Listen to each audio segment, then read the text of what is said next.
Hello and welcome to this very special episode of Dragon News. I'm here at CERN in Mayran, Switzerland, the European Organization for Nuclear Research. It has the world's largest high-energy particle accelerator, most famous for the Higgs boson. And we're here to learn what does particle physics have to do with dragons. I'm here at CERN, ready to go find Dr. Zoidberg.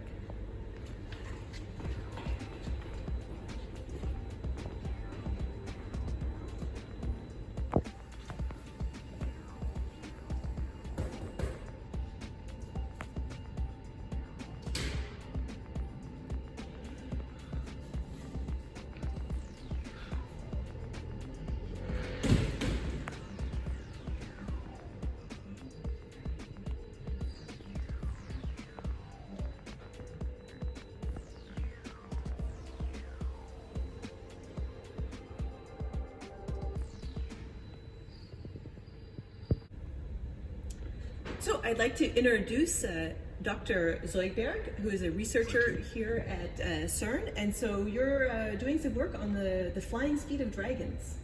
Exactly. We're using the particle in the accelerator to try to measure the speed of the dragon. Because actually, we think the reason people have never seen a flying dragon is because they fly so fast. Is that right? Yes. The first measurement that we managed to do, we realized that actually the speed of the dragon is almost the speed of light. Wow. And so I think that the immediate question of all of the viewers of Dragon News is, can dragons fly faster than the speed of light? That would be a grail for any physicist. And I don't want to say anything right now, but I might have some incredible measurements about that. Wow. Can you tell us a little bit more about how you measure these things? So it's very easy. We will launch the particle as well as the dragon at the same time. The dragon is flying and the particle is going. We know the speed of the particle, and then we can detect the speed of the dragon by looking at this reference. And so do you have you raise the dragons on site also? No, you cannot raise dragon. I'm sorry to say that. So you have to somehow find a dragon that is willing to do so. It's not easy. No, I can imagine. So are you working with dragon biologists in order to find the dragons? Of course, I'm a physicist. I don't know how to feed a dragon. I don't know how to attract a dragon. Those are dragon biologists. So we are a team of multidisciplinary competencies, and I'm just the person doing the measurement for the speed, but there is a lot of other person taking care of the dragons on how to direct them to the right direction, because you want them to be parallel to the particle, of course, and things like that. Yeah, very complicated. Do you have any problems getting funded for dragon research, or? It's not, I mean, you cannot claim all around that you're doing dragon research. Of course, it's always a bit underground, so you need to find underground funding as well. Yes. So yeah, it's more backroom discussions and yeah, nothing official. I see. And so because the dragons are flying so fast, this reminds me of, say, the idea of sending a twin. One is going on the spaceship, and then they come back, and then the Einstein twins. Yeah. Do you think that Einstein was maybe thinking about dragons when he was imagining the twins? He might have, but indeed, this will explain actually why a dragon can live so long. Why they never age, because they fly so fast that they don't have the same. Let's say they don't see the time as we do. Their time is a lot slower than our time. Yeah, the whole time dilation factor. Okay, very interesting. And so what are the next steps of your research?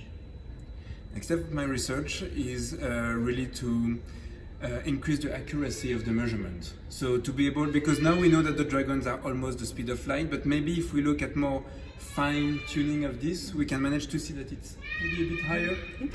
And so, do you think we can go see this particle accelerator where you take your measurements, or are you currently measuring things right now? No, right now there is nothing happening, so it's actually a very good time to see it. Okay, well, let's go.